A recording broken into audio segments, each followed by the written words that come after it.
नमस्कार, स्वागत है आपका बिहार समाचार में। एक तरफ जहां बिहार में भयानक बारिश होने वाली है तो इधर बाढ़ ने भी बिहार में कहर बरसाना शुरू कर दिया है। बाढ़ द्वारा बिहार में विनाश लीला शुरू हो गया है और इधर सरकार की नौटंकी तो अलग है। सरकार की लापरवाही के कारण आज बिहार डूब रहा है और बिहार के भ्रष्ट नेता और अफसरों के कारण बिहार बर्बाद हुआ है। बिहार में जगह जगह परेशानियां बढ़ी है, सड़कों पर मौत का जाल बिछा कर रख दिया गया है। साथ ही बिहार में किस तरह से भ्रष्ट नेता और अफसर लोग नौटंकी कर रहे हैं, ऐसे तमाम खबरों पर बात करेंगे आज के इस वीडियो में। आगे बढ़ने से पहले आपसे एक छोटी सी अनुरोध है, कृपया वीडियो को एक प्यारा सा लाइक अवश्य कर दीजिएगा।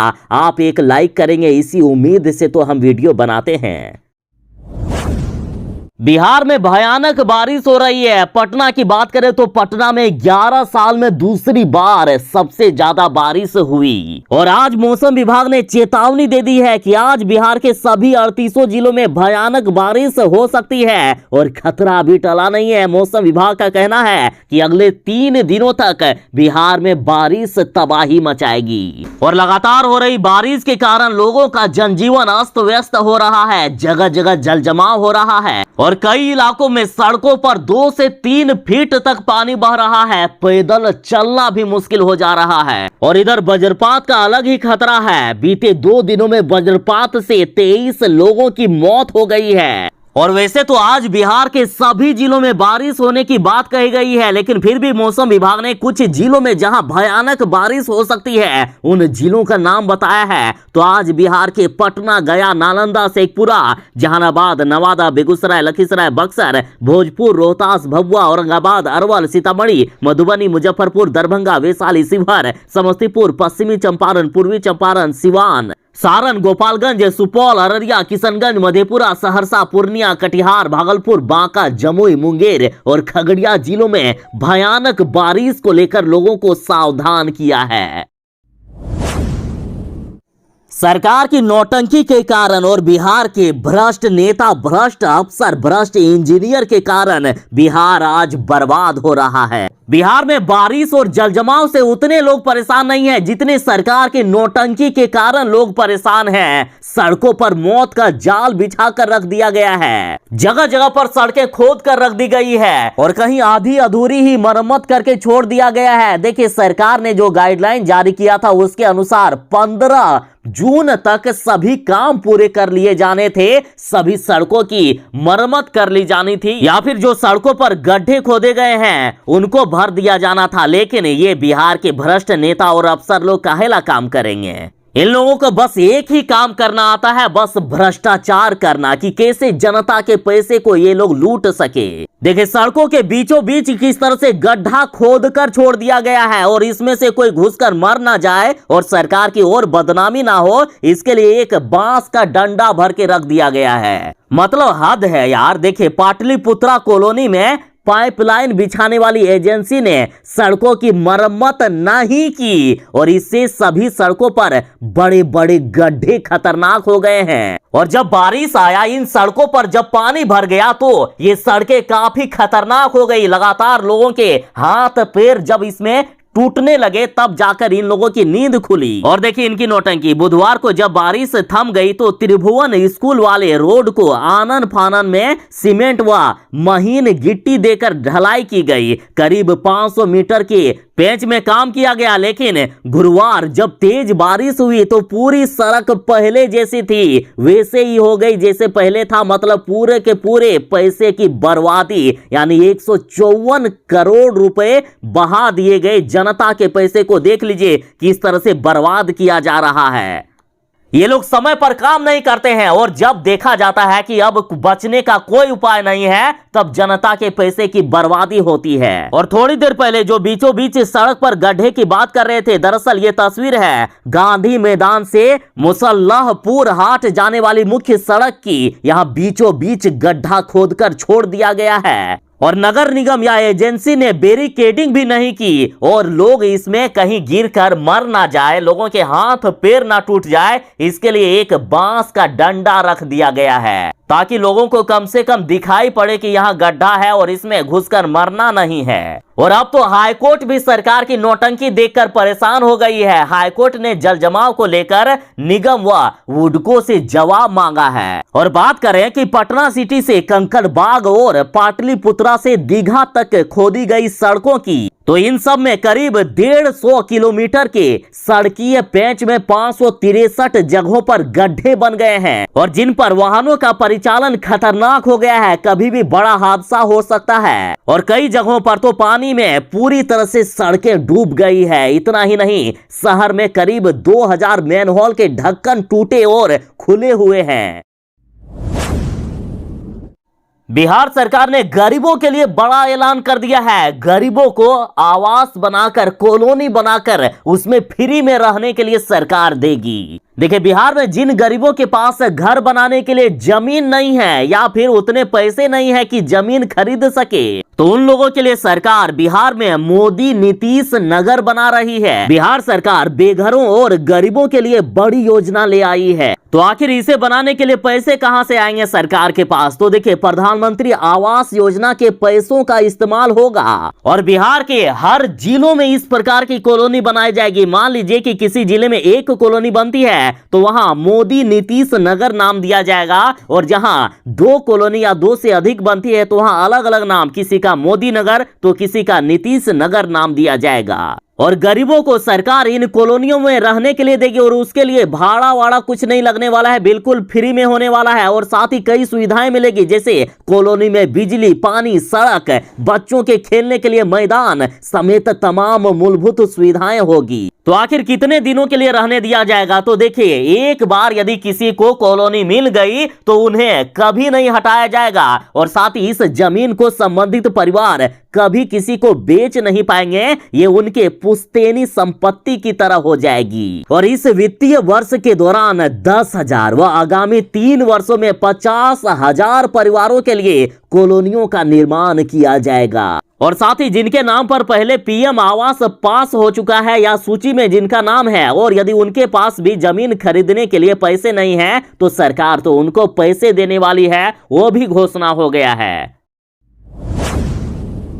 बिहार में आज से प्लास्टिक बंद हो गया है। सिंगल यूज प्लास्टिक बिहार में बंद हो गए हैं। अब यदि बिहार में कोई भी प्लास्टिक का थैला, प्लास्टिक के अन्य सामान ले जाते हुए, खरीदते हुए या बेचते हुए पकड़े गए तो उन्हें 500 से लेकर 5 लाख रुपए तक का जुर्माना भरना पड़ सकता है। साथ ही 1 साल की जेल हो सकती है या दोनों सजा सुनाई जा सकती है। लेकिन बिहार सरकार ने प्लास्टिक बंद करने में भी बड़ा धोखाधड़ी कर दिए हैं। देखिए, सरकार का जो भी कानून आता है ना, सिर्फ गरीबों के साथ ये लोग खेला कर सकते हैं, अमीरों का कुछ नहीं बिगाड़ सकते हैं। सरकार ने इसलिए प्लास्टिक पर बैन लगाया है क्योंकि प्रदूषण को इससे कम किया जा सकता है। लेकिन साहब, जरा बताइए कि आप लोग जो प्लास्टिक बंद किए हैं, यानी सिंगल यूज प्लास्टिक जो बिहार में बंद हुआ है, वो कुल प्लास्टिक कचरे का मात्र 1.5% ही है। देखिए, मात्र 1.5% पर ही प्रतिबंध लगाया गया है क्योंकि सिंगल यूज प्लास्टिक को ज्यादातर गरीब लोग इस्तेमाल करते हैं। लेकिन बिहार के बड़े बड़े उद्योगपति जैसे स्नैक्स, चिप्स, कॉफी, केचप या फिर कोल्ड ड्रिंक की बोतल या फिर मिनरल वाटर की बोतल, ये सब बंद नहीं हुआ है और ये प्लास्टिक के कचरे का 20% हिस्सा है। तो आखिर इन सभी से आखिर क्या समझा जाएगा? यही समझा जाएगा ना कि सरकार के पास उतना पावर ही नहीं है कि बड़े लोगों से पंगा ले सके, नहीं तो आज इसे भी बंद किया जा सकता था। स्नैक्स, चिप्स आदि के जो पैकेट होते हैं उससे कम कचरा फैलता है। आप कहीं भी देख लीजिए, ज्यादातर आपको चिप्स, कुरकुरे यही सब का पैकेट पड़ा हुआ मिलेगा, जिसे बंद नहीं किया गया है। तो आखिर कैसे प्रदूषण रुकेगा, जरा बताइए आप। तो आखिर क्या क्या बंद हुआ है? तो सबसे पहले तो प्लास्टिक का जो थैला होता है वो बंद हो गया है। साथ ही प्लास्टिक के प्लेट, प्लास्टिक के कप, थर्माकोल के प्लेट, थर्माकोल के कप, प्लास्टिक स्टिक वाले ईयरबड्स, गुब्बारों के लिए प्लास्टिक स्टिक, आइसक्रीम के लिए प्लास्टिक स्टिक, प्लास्टिक के झंडे, सिगरेट के पैकेट, प्लास्टिक के प्लेट, रैप या पैक करने वाली फिल्म, स्ट्रॉ, ट्रे, प्लास्टिक के कांटे, कप, चम्मच, चाकू आदि सभी बंद कर दिए गए हैं। साथ ही थर्मोकोल पर भी बिहार में प्रतिबंध लगा दिया गया है। तो वहीं 100 माइक्रोन से कम के प्लास्टिक या पीवीसी बैनर पर भी प्रतिबंध लगा दिया गया।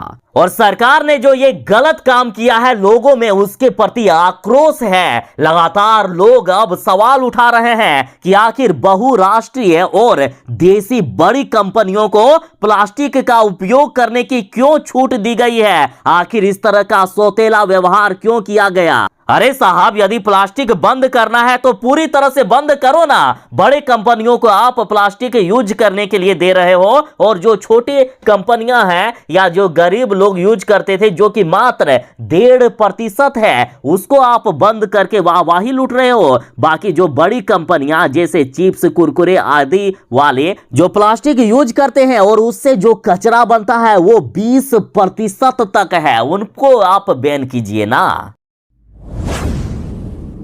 बिहार में बाढ़ ने भीषण तबाही मचाना शुरू कर दिया है। नेपाल लगातार बिहार में पानी छोड़ रहा है और लगातार बिहार में खतरा बढ़ता ही जा रहा है। और साथ ही कहा जा रहा है कि जिस तरह से नेपाल में बारिश रुकने का नाम नहीं ले रहा है, यदि अगले 24 घंटे तक ऐसे ही बारिश होती रहे तो बिहार में कई जिलों में विनाश लीला शुरू हो सकती है। नदियों का हाल तो बुरा है ही, लगभग सभी नदियां बिहार की उफान पर है। और देखिए किस तरह से सड़कों का हाल, अररिया में सड़क पर देखिए किस तरह से घुटनों भर से भी ज्यादा पानी बह रहा है। तो वहीं अररिया में बाढ़ का पानी लोगों के घरों में घुस गया। और इतना ही नहीं, 4 फुट तक फताही शिवहर मार्ग पर बह रहा है बाढ़ का पानी। 4 फुट कम नहीं होते हैं साहब। तो वहीं अररिया के नेशनल हाईवे की जरा तस्वीर देखिए। ये आप जो तस्वीर देख रहे हैं ना, ये कोई नदी की तस्वीर नहीं है बल्कि नेशनल हाईवे है। अब बताइए इस पर गाड़ियां कैसे चलेगी? पता ही नहीं चल पा रहा है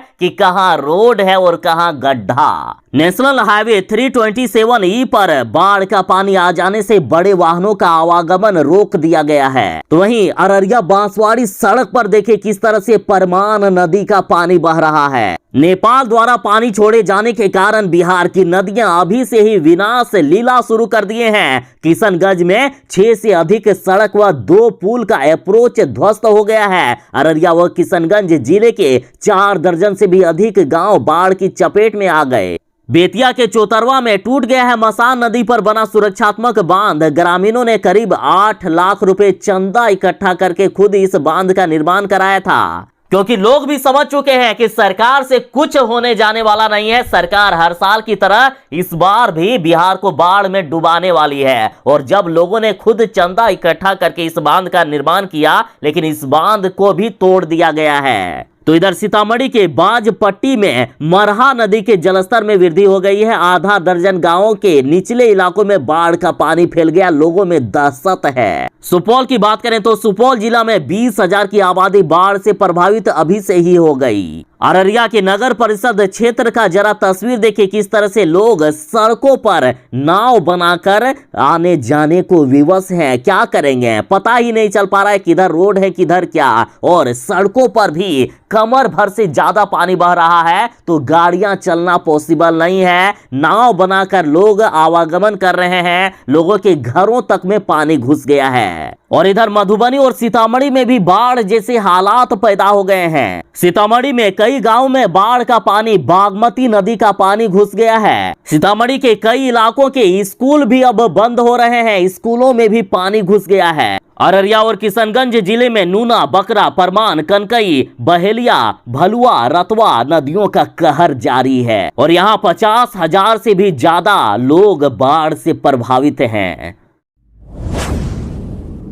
बिहार सरकार हर साल बिहार के लोगों को बारिश में जल जमाव और बाढ़ में झोंक देती है। हर साल सरकार की नौटंकी बिहार में देखने को मिलती है। बिहार के हर जिलों में इनकी नौटंकियां जारी है। और राजधानी पटना में जब ये लोग नहीं सुधर रहे हैं तो बाकी जिलों में क्या सुधरेंगे बताइए। और साहब, बिहार की महान जनता आपसे जवाब मांग रही है। अब आपको जवाब देना होगा कि आखिर पटना में हर साल जल जमाव कैसे होता है। हर साल आप लोग दावा करते हैं कि इस बार जल जमाव नहीं होगा, और हर साल आपके दावे झूठे साबित होते हैं। इस बार भी देखिए थोड़ी सी क्या बारिश नहीं हुई कि हर जगह जलजमाव देखने को मिल रहा है। और अब तो पटना हाईकोर्ट ने भी सरकार से जवाब मांगा है। देखिए, कोर्ट में सरकार की नौटंकी पहुंच गई है। पटना हाईकोर्ट ने एक सप्ताह में हलफनामा के साथ जवाब मांगा। कहा, करोड़ों आप लोग खर्च करते हो, उसके बावजूद जलजमाव कैसे नहीं रुकता है? आखिर पैसे जो खर्च होते हैं वो आखिर लगता कहां है, या कितना घटिया काम होता है, बताइए। और इधर सरकार के भ्रष्ट नेता, भ्रष्ट अफसरों और भ्रष्ट इंजीनियरों की काली करतूत देखिए। ये लोग करोड़ों खर्च करके नाला बनाएंगे और नाला के ओवरफ्लो होने से घरों में गंदा पानी घुस रहा है। देख लीजिए, सरकार की लापरवाही के कारण किस तरह से सड़कों पर, गलियों पर, मोहल्लों पर पानी बह रहा है। और बिहार में नालों का भी निर्माण होता है तो इतना घटिया तरीके से होता है कि थोड़ा सा बारिश नहीं हुआ कि नाला ही ध्वस्त हो जाता है। देखिए, पुरंदरपुर में नाला ध्वस्त होने से 8 घंटे तक जमा रहा पानी और कई जगहों पर अब भी जल जमाव है। और इन लोगों की लापरवाही के कारण जनता को काफी दिक्कतों का सामना करना पड़ रहा है। सड़कों पर जगह जगह पर गड्ढे हैं, जगह जगह सड़कों को खोद कर रख दिया गया है और सड़क खोदने के कारण फैल गए हैं जगह जगह पर कीचड़, चलना भी मुश्किल हो गया है। बिहार के इंटर पास छात्रों के लिए बड़ी खबर है। इंटर पास के 3.5 लाख छात्रों को दी जाएगी छात्रवृत्ति। नेशनल स्कीम छात्रवृत्ति योजना में बिहार बोर्ड ने जारी कर दिया है कट ऑफ सूची और उन्हीं छात्रों को लाभ मिलेगा जिन्होंने 375 अंक कम से कम लाए हो। यानी 72% से अधिक लाने वाले छात्रों को छात्रवृत्ति मिलेगी। इस बार 2022 में इंटर का रिजल्ट काफी बेहतर हुआ है, तो जिन लोगों ने इंटर में 72% से ज्यादा अंक लाए हैं उनको सरकार जल्द ही छात्रवृत्ति देने वाली है।